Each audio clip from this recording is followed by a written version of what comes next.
jiran dia dapat, nikmat jiran dia dapat. Jadi kita buat ibadat. Sudah tentu akhlak dia. Kita kat Mekah, hati kita bersih tu kan. Mak bapak kita pada tempat yang sewajarnya. Perjalanan kita bersama berbahagia Profesor Nadia Datuk Dr. Muhammad Rizal Arif dengan pengajian kita dan indahnya hidup masyarakat. Jadi kepada yang berbahagia Ustaz, Al-Fadhal Maju.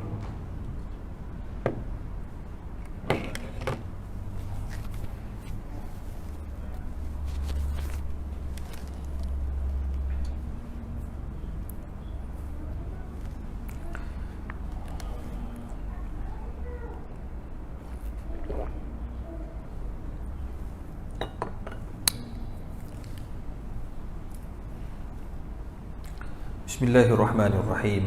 Alhamdulillahi rabbil alamin. Wassalatu wassalamu ala rasulil karim wa ala alihi wa sahbihi ajma'in. Rabbi syrah li sadri wa yassir li amri wahlul 'uqdatam min lisani yafqahu qawli, amma ba'du. Assalamualaikum warahmatullahi wabarakatuh. Pertama sekali kita bersyukur pada Allah Subhanahu Wa Taala kerana pada malam ini kita dapat sama-sama menyambung kembali kuliah kita dalam buku karangan Datuk Ismail Qamus dengan tajuk Indahnya Hidup Bersyariat. Tuan-tuan, perempuan yang dirahmati Allah, kita masih lagi membicarakan mengenai hukum hakam yang berkaitan tentang rumah tangga. Sebelum ini kita dah bincangkan kaedah ataupun dasar pemilihan isteri. Dan juga pada masa yang sama kita juga akan membicarakan mengenai dasar pemilihan suami. Baru-baru ni JAKIM jemput semua pakar-pakar termasuk ketua hakim syar'i Malaysia, hakim-hakim, peguam-peguam, kaunselor-kaunselor dan juga pakar-pakar yang terlibat dengan masyarakat. Kita dalam merangka selain daripada keluarga Malaysia itu, dia nak rangka lelaki qawwam, prinsip lelaki qawwam. Isunya kerana lelaki qawwam ni berdasarkan kepada firman Allah, ar-rijal qawwamuna 'alan nisa. Orang lelaki yang mentadbir golongan perempuan dan juga rumah tangga. Hari ni kalau kita tengok kes-kes perceraian, kita tak boleh nak tujukan perceraian itu berpunca daripada masalah isteri semata-mata. Bila dikaji dan dilihat, puncanya antara dah suami tidak pandai mentadbir rumah tangga itu dengan baik. Jadi atas dasar itu, beberapa perkara sedang dilihat dan dikaji untuk kita hasilkan macam mana nak selesai ni. Sebab di mahkamah pelik-pelik berlaku itu. Sampai disebut dalam parlimen, punca perceraian bila tanya kepada isteri, tanya pada suami, apa sebab awak nak ceraikan isteri? Dia jawab dengan selamba dalam mahkamah. Dengan selamba dia jawab dalam mahkamah, saya ceraikan isteri saya tu bukan apa, sebab perut dia boroi. Macam tu ayat dia. Selulit, kan apa benda selulit tu? Selulit tu bila kita gemuk, kan orang perempuan bila mengandung, dia bersalin, perut tu ada selulit, betul tak? Selulit tu pun jadi isu untuk bercerai. Sebenarnya awak nak kahwin lain, tu je isu dia. Yang kedua, nak kahwin lain, isteri tak bagi. Jadi dia cari jalan macam mana nak bercerai. Tu sebabnya benda-benda macam ni kita kena ambil perhatian lah. Jadi kerana itu Allah bagi lelaki itu jadi satu pemimpin. Yang kedua, talak di tangan suami. Jadi kat situ kita nampak, bila suami bagi talak, kat situ kita dah tahu macam mana mentaliti dia tu. Kalau isteri tu layak untuk ditalak, bolehlah. Isu dia sekarang ni, isteri tu tak layak ditalak, suami tu yang bermasalah. Itu yang kita bincang baru-baru ni. Kenapa jadi macam tu? Banyak sebab lah ya tuan-tuan. Dasar pemilihan suami dalam Islam, pertama, kuat agama dan berakhlak mulia. Nak pilih suami ni jangan tengok kepada dia punya handsome je, jangan. Tengok pada agama dia. Agama paling penting. Sebab itu Nabi SAW dia sebut, dia pesan kepada para ibu bapa, idza khataba ilaikum man tardawna dinahu wa khuluquhu fazawwijuhu illa taf'alu takun fitnatun fil ardi wa fasadun 'arid. Tengok Allah, Nabi sebut dalam satu hadis yang diriwayatkan Imam Tirmizi, apabila seorang lelaki datang masuk meminang, ni mak bapak ni pun satu hal juga.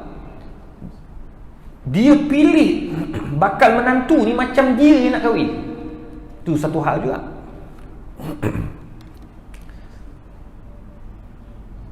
Dia nak macam mana? Pertama mesti ada kereta, yang kedua ada rumah, yang ketiga kerja kena bagus. Itu yang jadi masalah. Dia tengok semua benda, jangan tengok satu benda je. Nabi kata kalau dia datang seorang lelaki datang nak minang anak kamu, tardawna dinahu, tengok pada agama dulu pertama. Budak ni kalau ada agama, dia akan dapatlah harta. Budak keluar universiti ni, Konvo UKM ni tuan-tuan, tu Konvo UKM, saya duduk kat atas ni tengok, satu fakulti tau, satu fakulti je, kalau saya boleh angkakan 80% adalah wanita.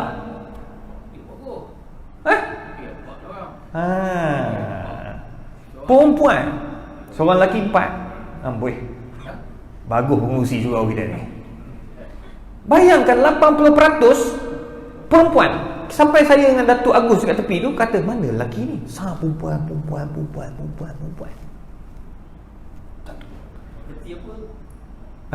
Hampir semua fakulti perempuan lebih. Dan bila kita tengok data pun, data orang perempuan masuk ke universiti UKM saja lebih kurang 73% adalah wanita. Populasi orang perempuan dah ramai. Tu. Jadi kalau nak tengok pada gaji, perempuan gaji besar daripada lelaki sekarang.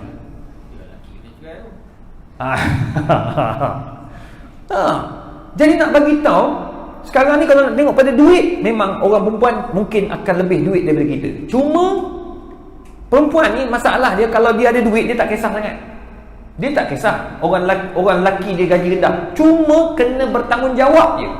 Saya dah jumpa ramai perempuan kot, dia kata, ustaz saya tak kisah ustaz, yang penting suami saya ni orang baik, tu je. Ini tak, kahwin dengan dia dah lah, rumah dia bayar, kereta dia bayar, anak dia bayar, pembantu rumah dia bayar, tiba-tiba nak kahwin seorang lagi. Itu yang tak boleh tu. Ni kat Putrajaya tau, kat Putrajaya datang ke UKM laki bini tu, aku sengak otak betul dengan budak ni. Datang saya rasa ada sebab lain. Betul, bila dia datang duduk dua orang tak, bila duduk dua orang, bini dia pun cakap, ustaz tanyalah suami saya, isteri baik bukan main. Saya pun tanya suami, apa cerita? Kata ustaz saya sebenarnya nak kahwin seorang lagi. Wah, saya dah bagus lah, sama macam Datuk. Saya kata, bagus lah kan nak kahwin seorang lagi. Cuma saya tanya lah ni, gaji berapa? Dia pun sebutlah gaji dia. Gaji dia lebih kurang campur mari 1,700. Okey, 1,700. Tanya isteri berapa gaji? Isteri pun bagi tahu gaji saya mari 4,000 lebih. 4,000 lebih dekat 5,000 lah. Okey. Satu. Nombor dua saya tanya, rumah siapa bayar? Dah beli rumah tak? Dah. Siapa bayar? Isteri bayar. Alhamdulillah. Kereta? Isteri bayar. Alhamdulillah. Lepas tu isteri dia sambung terus. Sebelum ustaz tanya, saya jawab siap-siap. Semua keperluan rumah saya yang bayar. Dia hanya bayar motor dan rokok dia saja. Lepas tu saya kata, macam mana awak nak kahwin seorang lagi? Dia kata, saya kahwin yang bakal yang nombor 2 ni, dia ni cikgu, dia pun gaji besar juga, jadi dia akan tanggung saya lagi. Saya kata, hang ni betul lah. Macam mana awak nak kahwin, macam mana awak nak jadi lelaki qawam yang Nabi kata agama kena baik ni? Ni akhlak tak bagus ni. Yang Nabi kata agama kena baik, akhlak kena baik. Kita ni nak kahwin seorang lagi tak ada masalah. Islam dah sebut dah, benar, boleh kahwin seorang lagi. Datuk nak kahwin seorang lagi, silakan. Tapi Datuk tak ada masalah. Kereta pun banyak, rumah pun banyak, duit pun banyak, tak ada masalah. Sekarang ni isu dia, rumah kalau kita bayar, beres. akal banyak. Dia kena banyak semua cukup. Tak boleh cakap kata tak apa beras saya beli. Beras kamu beli, beras je kamu beli. Ayam bini beli. Tak jadi bang. Ayam sebenarnya 10 kilo, RM10 sekilo. Apa cerita? Tak. Isteri bayar, rumah tu semua bayar. Tak boleh. Itu sebab Nabi kata bila ada agama orang ni, insya-Allah dia akan cari duit. Dia akan rezeki dia murah sebab dia jaga agama. Nombor 2, kata Nabi, khuluqahu, yang ada akhlak. If ada akhlak, you pergilah mana-mana pun orang akan sayang kat kita. Situ murah rezeki tu. Datang masjid, datang surau ni kadang-kadang dapat rezeki tu. Duduk lepak-lepak, kontraktor. Dia kontraktor. Buat kabinet. Datang-datang, tiba-tiba surau kata, kita nak buat kabinet. Kebetulan dia datang surau. Orang pun bagi tahu, kata masuklah tender. Dapat rezeki dia, pasang kabinet. Tengok, rezeki tu di mana-mana bila ada akhlak. Tapi kalau akhlak tak ada, susah tuan-tuan. Tu sebab kata Nabi, bila ada agama, ada akhlak, fazawijuh, kahwinkan dia. Kalau tidak, kamu akan melakukan suatu benda yang mungkin membawa fitnah kepada anak keturunan kamu. Ni surat khabar bila saya tengok tadi. Pegawai polis PDRM, dia maklumkan daripada kajian 10 orang dalam hampir 10 budak remaja, daripada berapa peratus saya tak perasan detail sangat. Daripada peratusan tu 10 budak perempuan remaja ketagih seks. Bila kita susahkan kahwin, nak kahwin, kena ni, kena tu, nak mesti sekurang-kurangnya bagi hantaran 15,000. Bang, apa agak-agak lah. Betul tu? Kahwinkan jalan dulu, tak apa, 15,000 kemudian. Apa faedah dia habiskan duit 50,000 hari pertama kahwin, lepas tu dia hutang berapa tahun? Apa? Itu sebabnya kita kena pandai. Islam tu ajar untuk kita ni bijaksana dalam mengaturkan rumah tangga. Itu sebab pertama sekali lelaki kalau kita pilih, biar ada agama dan juga akhlak yang penting-penting. Cantik Nabi letak. Nombor 2, bukan keluarga terdekat. Ini juga diajar oleh Islam. Tidak digalakkan bakal suami daripada kalangan keluarga terdekat, bukan daripada sepupu sepapat. Boleh kahwin tapi tak digalakkan. Baru-baru ni saya punya kawan, sahabat baik, kucing dia kucing mahal tau, harga 10,000 seekor. Mahal kucing lagi boh. Kucing mahal lagi satu je. Tapi lepas beli tu umur dia dah kurang 6 bulan gitu, 7 bulan nampak lembab. Dia tak tahu macam mana nak cuci najis dia tak pandai, dia macam blur. Dia panggil tafih. Kucing tu tak berapa cerdik nampak. Pergi hantar pakar kucing, doktor pakar kucing. Ada doktor pakar tak? Bayar 2,500.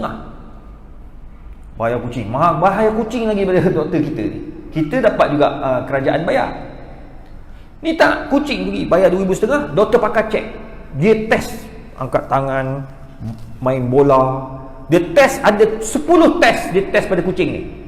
Daripada 10 test, ke semua test itu menunjukkan bahawa kucing itu fail dan menunjukkan otak dia kecil. Rupanya kucing ni mempunyai penyakit genetik. Cek, doktor pakar cek.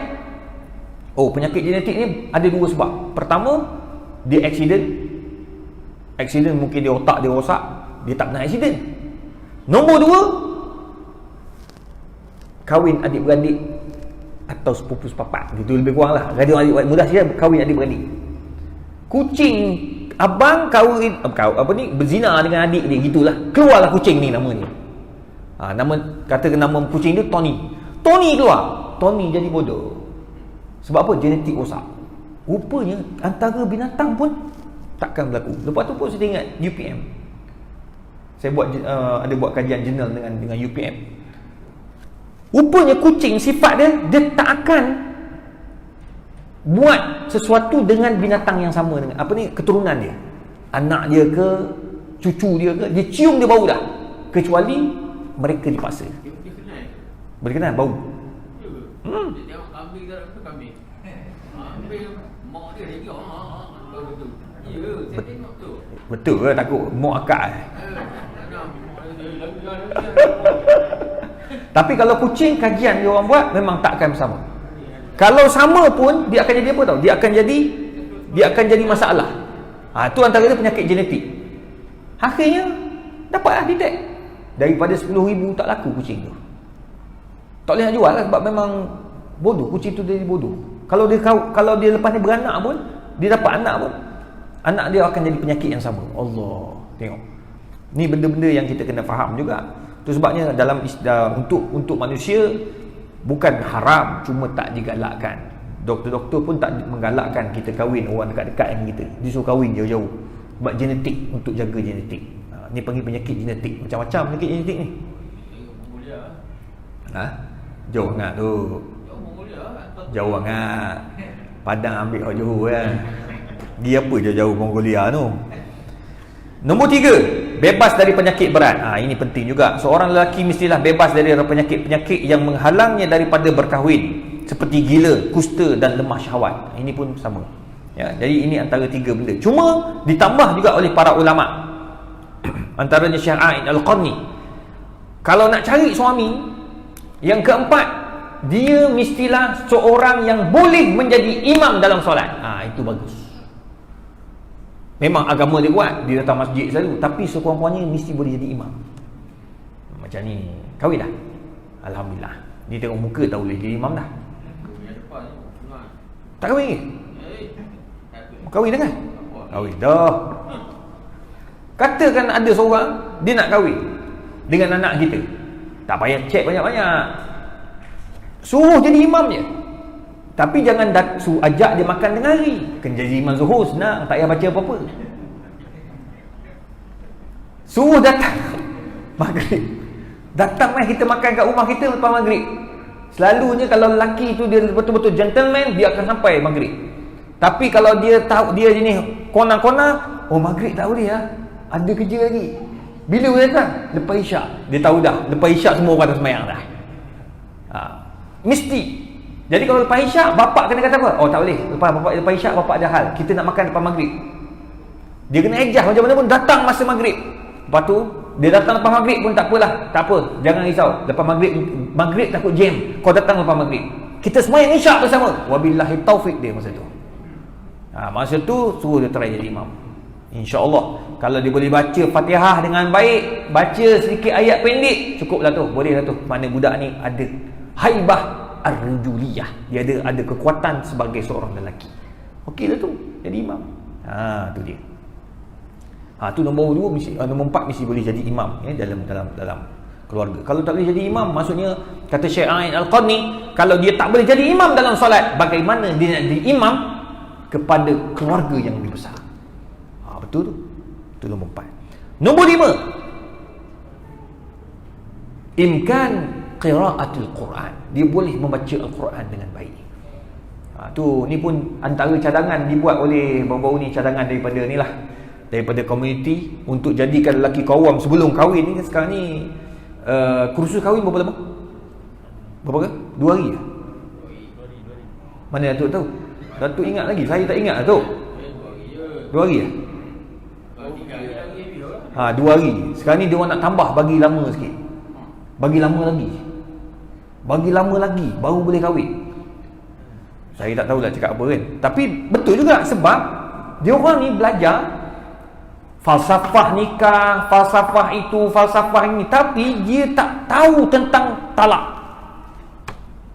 Nanti kita akan bincang about talak ni. Talak ni orang lelaki kena tahu. Kadang-kadang dia buat gurau je talak ni. Tak faham saya, la ilaha illallah. Dia boleh buat gurau talak. Ni sekarang ni saya tak berapa nak setuju ada filem apa dah, drama, filem dia promo dekat TV, dia promo dalam radio, main talak 3 tu. Nama perempuan sekian, aku talak kamu dalam talak 3. Negatif lah. Cerita Melayu ni betul lah kerja dia. Kacau bini orang, kacau tunang orang. Lepas tu talak 3. Bang, negatif. Cubalah tunjuk promo benda-benda yang positif. Antara positif, aku terima nikahnya, kan sedap bunyi tu. Ni tak talak 3. Saya setiap kali dengar radio talak 3 tu, saya rasa macam stres. Bukan kita yang buat. Kita dia stres sebab benda tu negatif. Negatif membawa kepada negatif. Tu sebab tak elok.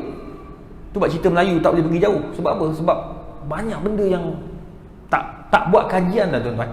Tak buat study, tak buat kajian, banyak benda negatif, dan dia punya cara sama je. Saya dah hampir 5 tahun dah tak tengok cerita Melayu langsung. Tak sedap langsung tuan-tuan, boring. Tapi budak sekarang, budak muda pula ni tak tengok cerita Melayu, tengok Korea pula. Dah pening pula aku. Susah tuan-tuan, Korea pula. Apa istimewanya Korea pun saya tak tahu. Standard sedap orang pencing, boleh tengok semua kan? 5 syarat untuk jadikan seorang suami. Yang keenam disebut oleh Syekh A'id Al-Qarni, kalau nak jadikan seorang itu, lelaki itu suami, dia bukan jenis penipu. Penipu ni memang Nabi SAW tak suka. Man ghasyana falaysa minna. Orang menipu Nabi tak suka langsung. Memang Nabi tak mengaku jadi umat langsung. Tu sebabnya kita bagi tahu ke anak-anak perempuan kita, mengaku je. Suruh kalau dia nak test orang lelaki tu, test dia ni menipu ke tak. Kalau sekali dia menipu, bermakna dia ni memang kaki tipu punya orang. Tu kena faham tu. Orang menipu jangan. Awak dah kahwin? Belum lagi. Padahal dah 3 orang bini. Dah 3 orang, masih dah ada orang seorang isteri, dah 3 orang anak. Dia menipu. Yang kalau yang ni boleh menipu, akan datang dia akan menipu lagi. Tapi macam dikabur ni, jatuh tak talak pada bini dia? Tak. Masa dia kabur dia tak ada bini. Dia sebut dia tidak ada bini kan? Okey. Ramai orang lelaki dia kata, mu kahwin dah? Dah lagi. Kena tanya niat dia. Mu kata mu tak kahwin lagi, tu bini mu ada tu kira macam mana tu? Oh, niat saya tak kahwin lagi. Gitu. Dia ada makna pula. Tu sebab tu dipanggil kinayah. Bila kinayah kena tanya tuan punya badan. Kau niat talak ke bini kau? Tak, mana. Aku niat, aku kata tak kahwin lagi. Lagi tu maksud lagi 2, 3 dan 4. Gitu. Jadi bila kinayah ni payahlah. Jadi tak boleh nak jatuhkan hukum. Tu sebabnya orang lelaki ni dia tak boleh. Kalau kaki tipu, memang tak boleh jadi. Sebab Nabi SAW tak pernah menipu. Tu akhlak tuan. Benarnya Nabi ajar banyak dah. Ya, muslimin muslimat yang dirahmati Allah. Itu 6 sifat lelaki untuk jadi suami. Hari tu kita bincang lelaki lelaki nak jadi suami, nak cari suami, isteri. Ada 6 sifat. Ni 6 sifat juga orang lelaki yang kita kena jadikan suami. Okey, tak ada pun dalam sifat-sifat 6 ni kaya. Kaya tu bonus. Handsome bonus. Duit ada bonus. Mana ada tuan-tuan kita kahwin-kahwin nak semua orang kaya terus, tak ada. Saya selalu tegur orang, kalau mak-mak ataupun ayah-ayah, datuk pun kenal lah. Ada setengah orang tu dia nak kahwin dengan anak dia ni, mesti orang tu dah kaya dah. Tak boleh. Yang kaya dah ni suami orang. Betul tu? Kalau katakan tiba-tiba kaya, itu anak orang kaya. Anak orang kaya dia ada taste dia pula. Ada taste dia. Dia bukan nak ambil calang-calang orang dia, tak. Dia ada taste dia pula. Kalau anak orang kaya. Jadi tu sebabnya kita ni berlapang dada. Kalau dapat anak orang kaya, alhamdulillah, fabiha wa ni'mah. Itu nikmat. Tetapi jangan lupa 6 sifat ni. Kaya tu letak nombor 7, nombor 8, nombor 9. 6 tu dulu. Kalau anak orang kaya semayang tak boleh ke? Jadi itu sebabnya benda yang kita kena ambil perhatian. Kita bercakap atas dasar pengalaman tuan-tuan. Masa mesyuarat ni hakim-hakim ramai, dia orang pun cakap atas dasar pengalaman. Dapat suami kaya macam ni perangai dia. Dapat suami miskin macam ni pula perangai dia. Bercerai juga. Semua bawa lelaki juga. Jadi kadang-kadang kita selalu salahkan orang perempuan, sedangkan punca adalah lelaki. Tu sebabnya untuk selesaikan masalah ni, nak dapatkan 6 bahagian perempuan, 6 bahagian lelaki, Islam mensyariatkan pertunangan. Setelah mengambil kira dasar-dasar isteri, 6 sifat isteri, 6 sifat suami, bakal suami, maka Islam telah mensyariatkan pertunangan. Tu sebabnya saya tak setuju bila ada orang kata kita bercinta selepas kahwin. Dalam Islam dia ada pertunangan. Pertunangan ni adalah tempoh berkenalan. Itu ada sifat cinta. Cinta ni dia panggil sifat subjektif. Tuan-tuan tak boleh nak sekat orang punya cinta, betul tak? Engkau alim macam mana pun dia ada perasaan cinta kepada seseorang perempuan. Alim hebat, tapi dia ada perasaan aku sayang, cinta kepada seorang perempuan tu. Itu sifat fitrah, tak boleh nak lari dah. Nabi, dia ada sifat sayang daripada semua isteri-isteri dia. Dia ada seorang yang paling dia sayang, Khadijah, arwah Khadijah. Lepas Khadijah, Aisyah. Tengok, dia ada sifat yang tak boleh nak ditolak. Itu sifat. Jadi pertunangan tu dibenarkan dalam Islam. Jadi itu sebab kita bagi orang tu berkenalan dulu. Cuma mesti bertunang dalam bentuk patuh syariah. Itu penting. Macam mana? Kalau tunang ni, dia bawa tunang dia keluar masuk. Itu yang sebenarnya berlaku pada negara kita ni. Lepas tu nak utak. Betul. Dia nak utak tak. Bila pertunangan yang kat Malaysia ni ataupun di bahagian-bahagian negara-negara orang Islam ni, pertunangan dia, kita pertunangan yang tidak patuh syariah. Macam mana tu? Bertunang, ajak pergi tengok wayang, tak boleh, haram. Tunang tu harus dan sunnah, tapi menjadi haram bila engkau buat benda-benda yang Allah larang. Dia panggil tahrim, dia panggil haram, dia ghairi. Haram disebabkan benda mendatang. Benda tu sunnah, tapi bila masuk benda ni jadi haram benda sunnah tu. Pergi tengok apa nama tu? Pawagam. Boleh tak nak tengok pawagam? Nak pergi pawagam? Tengok pawagam boleh, masuk dalam pawagam tak boleh. Masuk dalam pawagam, tengok pawagam tu boleh lah. Masuk dalam pawagam, tengok pada cerita. Ada orang kata tengok cerita. Hukum dia makruh saja, tak ada lagi yang kata haram. Haram tu bila cerita-cerita tu tak tutup aurat dan benda-benda yang membawa pada maksiat. Cuma isu dia sekarang, masuk berdua pula. Berdua, duduk pula dekat-dekat dalam kawasan gelap. Itu memang tak dibenarkan dalam Islam. Boleh nak masuk, bapak mentua dia kat sebelah, perempuan tu belah ni nak sembang Pak tu duduk tengok. Pak dua tengok. Ada apa? Bagi tahu bapak mentua dia. Memang alamat dia balik awal okay. Tapi itulah kita naik motor berdua-duaan. Naik kereta berdua-duaan pun tak boleh. Boleh nak naik, mesti kena ada teman. Kalau tak ada teman, duduk belakang. Duduk belakang tu macam Grab lah. Kita bawa Grab kan, tiba-tiba perempuan duduk belakang, dia tak duduk depan. Naik teksi, pembawa teksi, ramai pembawa teksi tanya, ustaz saya terpaksa bawa perempuan ustaz. Tak apa, duduk belakang. Duduk belakang. Jangan kamu pula ke belakang pula.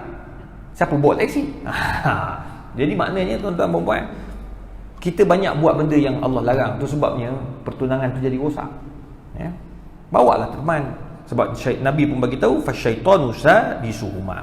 Syaitan adalah makhluk yang ketiga yang akan merosakkan hubungan lelaki dan perempuan itu tadi. Kes anak luar nikah pun menakutkan tuan-tuan di negara kita ni. Itu sebabnya kita cubalah buat yang terbaik. Adalah tidak wajar jika paksaan dilakukan oleh wali. Tak wajar bagi masa dah bertunang ni, wali tak boleh paksa. Tak digalakkan paksa. Mereka digalakkan untuk berbincang.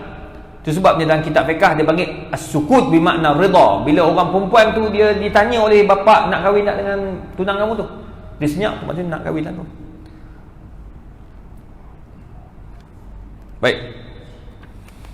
Setelah selesai acara perpinangan, kebiasaannya dengan tersarungnya cincin pertunangan di jari manis orang yang dipinang. Persetujuan dicapai oleh kedua-dua pihak untuk melangsungkan perkahwinan pada satu tarikh yang telah ditetapkan. Dan pertunangan itu sebenarnya perlu tak diwawarkan? Ini persoalan. Ada orang tanya, perlu tak kita nak wawarkan pertunangan anak kita? Dia ada pro and con.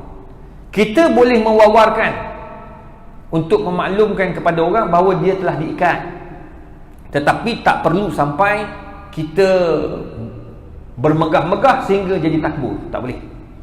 Sekadar memaklumkan sebab takut nanti ada orang datang pinang lain. Kan kita tak diharamkan pinang atas pinangan orang. Satu. Cuma nak buat madih besar-besaran tu tak digalakkan sebab belum jadi isteri lagi, belum jadi suami lagi. So kita hanya untuk berkenalan je. Ada orang kata tak payah bagi tahu langsung. Dia pro and con. Kalau tak bagi tahu, tak ada pula orang doakan kita untuk terus berkahwin, agar berkahwin. Kita ni berkahwin ni sebab apa? Doa orang. Itu sebab saya galakkan maklum kepada ahli keluarga, maklum kepada jiran tetangga, maklum kepada kawan-kawan agar mereka doa semoga kamu ni berdua sampai ke jenjang kelamin. Tu doa tu. Jadi dapatlah tu perkahwinan. Alhamdulillah. Bila kahwin, orang akan doa sampai ke penghujung hayat. Tu dia. Kita nak doa orang tu. Ya. Dapat pahala. Dapat pahala lah, sunnah. Bila sebut bertunang, sunnah. Itu sunnah Nabi. Bila disyariatkan, maka ia adalah sunnah. Ya, sebenarnya tunang lagi nak nikah tu. Tak syarat sebab Nabi SAW bertunang dengan Aisyah lama. Jadi dia tidak ada tempoh. Macam Datuk kata, tunang sebenarnya pagi tunang, petang kahwin. Itu salah satu kaedah di Malaysia. Dia tak semesti. Ada yang 2 bulan, ada yang 6 bulan, ada setahun, ada 2 tahun, ada 4 tahun, ada 5 tahun. Ikut kepada uruf, ikut kepada kesesuaian. Jadi jangan tetapkan pertunangan ni mesti 6 bulan, mesti 3 bulan. Tak. Ikut kepada kemampuan pasangan tersebut. Tu dia. Wallahu alam. Baik, saya nak buka soalan kepada tuan-tuan perempuan. Jika ada apa-apa soalan, sebab akan datang kita akan bincang hukum rukun nikah. Sini pun kita akan ada banyak beberapa isu juga. Sebab sekarang ni ada yang jenis kahwin kahwin di luar negara tu. Tu sah ke tak? Tu semua tu nanti kita akan bincang pada pertemuan akan datang, insya-Allah. Baik, ada soalan? Yang masuk. Ya, silakan. Dia dah bercerai dengan isteri dia. Dan dah habis iddah. Kemudian dia duduk sama pula. Yang kita cakap tadi tu. Kita cakap tadi kena panjang sikit tu kan. So soalan macam tu pula ada. Dia baru tak kahwin dalam setahun 2 tahun ni tu. Betul cerai? Dia cerai. Habis dah dia duduk sama. Dia duduk sama balik. Dia bagi tahu kat bapak betul dia. Yang dia dah duduk sama. Bapak dia pun tak adalah cakap apa kan. So kalau kata ni kena akad baru kan. Okey, dia kahwin tu dia dah habis iddah lah. Allah. Jadi dia bagi tahu kat bapak mentua dia, bapak mentua dia pun tak ada macam soal ke apa. Dan dalam penyelesaian dia tu satunya dia dah berusaha kan. Untuk lama. So dalam penyelesaian dia. Okey. Sahabat kita tanya, apa hukum orang tu dah bercerai, habis iddah, kemudian duduk serumah? Bukan imam dia tanya. Ada yang saya jumpa, bekas suami ni tak nak tinggalkan rumah tu. Sebab apa? Rumah tu dia bayar juga. Jadi dia duduk tingkat bawah, isteri duduk tingkat atas. Hukum duduk serumah bagi mereka yang dah berpisah, habis iddah, tidak boleh duduk serumah sebab mereka bukan lagi mahram. 2 bulan. 3 kali bersih. 3 kali bersih perempuan. 3 antara dalam 3 bulan lah. Kalau kiraan biasa 3 bulan. Kalau orang kata apa? Tengok pada perempuan punya period lah. Dia period tak sama. Ada pula period perempuan tu lama. Kena lama 6 bulan lah. Dia terpulang pada period perempuan tu. Jadi sekarang ni bila dah habis iddah, haram duduk sekali. Tak boleh. Jadi macam mana nak selesai tu? Isteri kena keluar daripada rumah, ataupun suami tu wajib keluar daripada rumah. Mesti salah seorang mesti kena ambil jalan keluar. Dia tak boleh main lawan itu. Macam ni ada seorang makeup artist pun jadi juga begitu. Dia kata suami tak mau keluar, ustaz. Tak mau keluar. Dia duduk kat bawah, saya duduk kat atas. Saya kata mana boleh. Dia kata kadang-kadang suami dia tak macam mana, balik malam-malam pun tiba-tiba naik ke atas. Tak boleh lah. Sebab apa? Bukan suami isteri lagi lah. Saya kata ambil jalan, angkat keluar lah. Dia kata tak boleh, itu rumah saya juga. Yang suami pun kata itu rumah dia juga. Saya kata kena buat report, selesaikan masalah tu. Tu dipanggil kena selesai dari sudut orang kata apa, harta pencarian. Ni masalah kita ni tuan-tuan, sebab tak ada ilmu tu jadi macam tu. Baik, ada orang tanya ni soalan. Assalamualaikum Ustaz.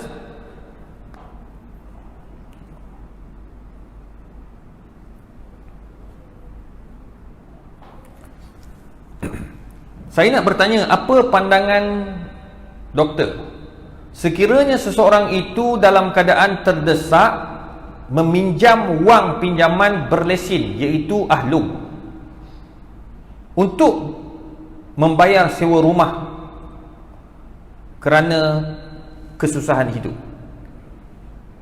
Saya segan untuk minta dengan adik-beradik dan juga sahabat handai.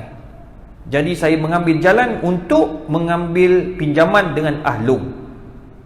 Apa pandangan Ustaz? Saya nasihatkan kepada yang bertanya ni dalam laman sosial ni, jangan pinjam dengan sistem riba.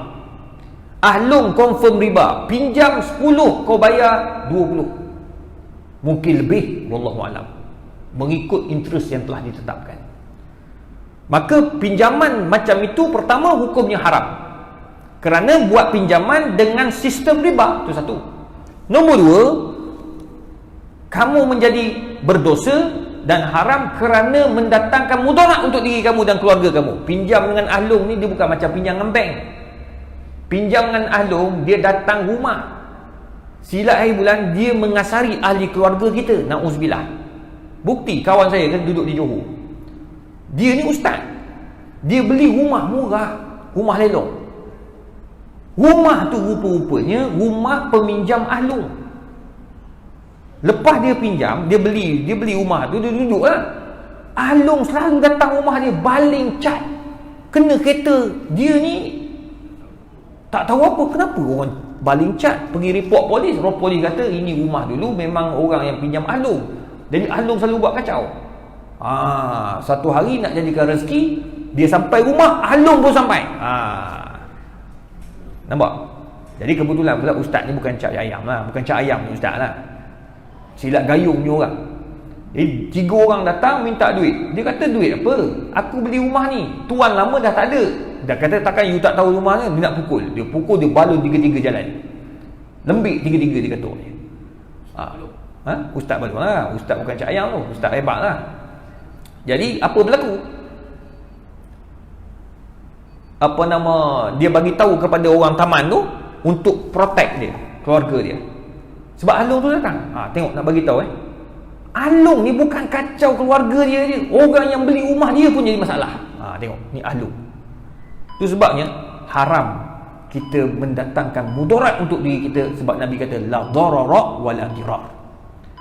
Dan nombor 3, dinasihatkan kepada adik ni nak buat pinjaman, jumpalah mak bapak, jumpalah adik-beradik. Itu sebabnya hubungan dengan keluarga ni penting. Bila kita susah, kita minta pinjaman dan juga pertolongan daripada mereka. Itu penting. Dan ingat, walaupun pinjam dengan keluarga, pinjam dengan mak ayah, wajib bayar balik, sebab akad adalah akad pinjam. Jadi kalau kita tak bayar, dia masalah. Pinjam hilang tu. Itulah. Jadi kita pun kena pandai-pandai lah. Nak bagi orang percaya kita, pinjam duit orang, bayar balik. Ya, wallahu alam. Baik, kita bagi laluan untuk azan.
Ada satu soalan tuan-tuan.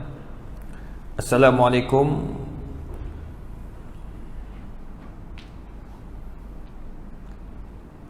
Anak saya ada mengambil seorang anak angkat lelaki. Dia telah memberikan susu kakaknya. Adakah anak itu menjadi anak susuan kepada kakaknya jua? Baik. Dia ada anak lelaki, ada anak dia pula ambil anak angkat.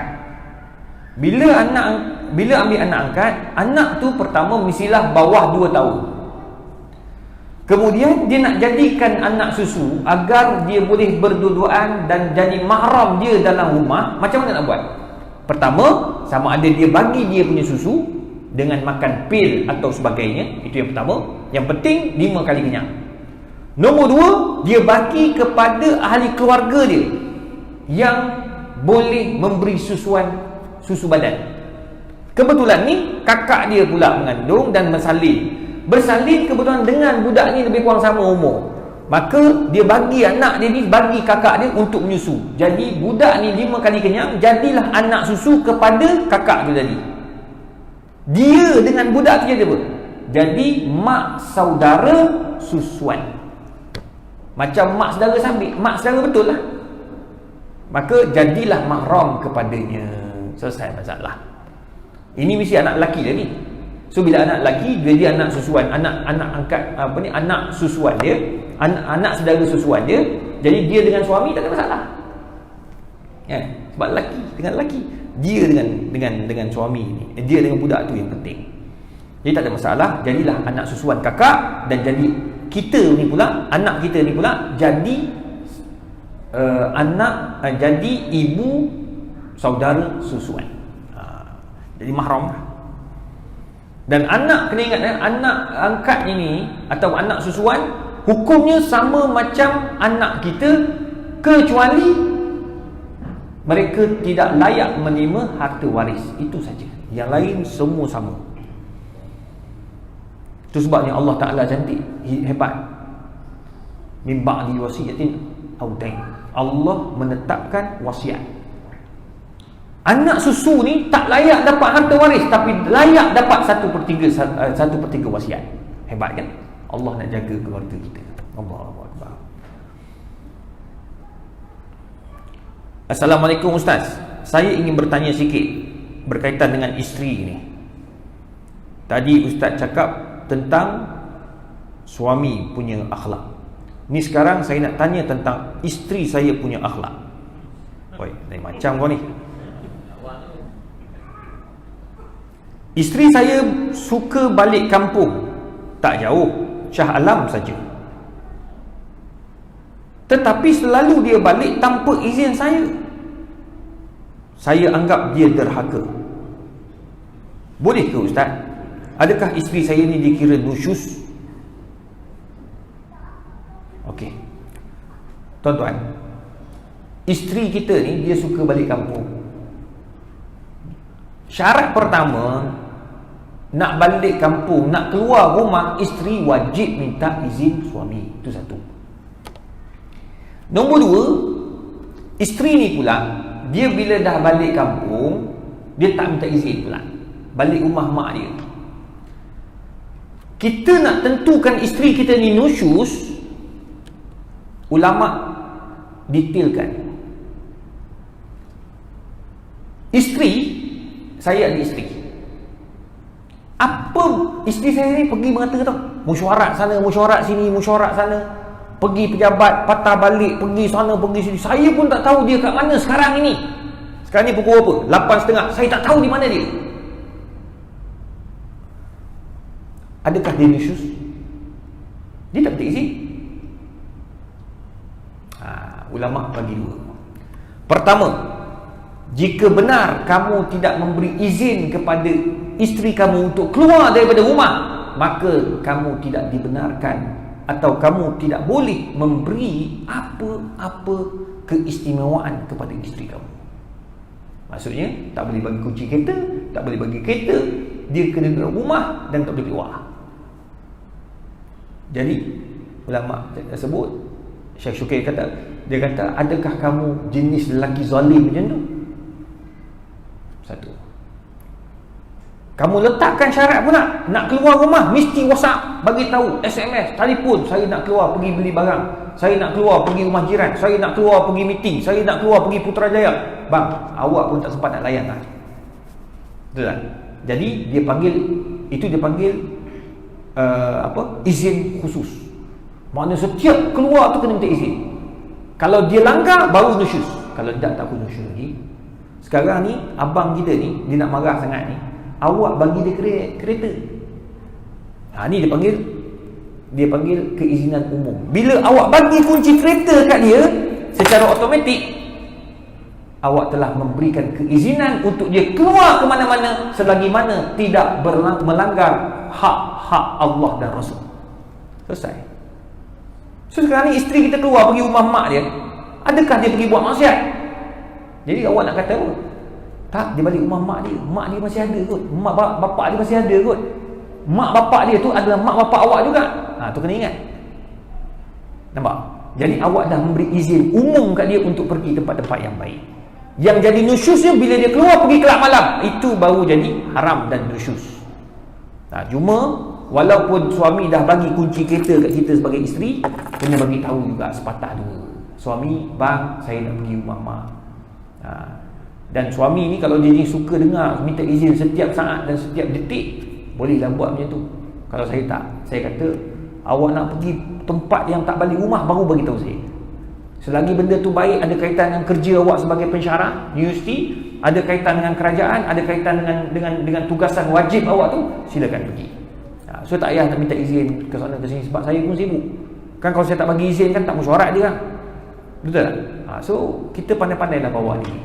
Bila saya bagi izin umum, dia kena jaga keizinan tu. Sama juga macam kita orang lelaki, isteri dah bagi izin kita untuk pergi mana-mana, maka jagalah keizinan itu. Jangan nakal sehingga buat benda yang isteri tak percaya lagi. Wallahu alam. InsyaAllah tuan-tuan puan. Ada soalan? Okey.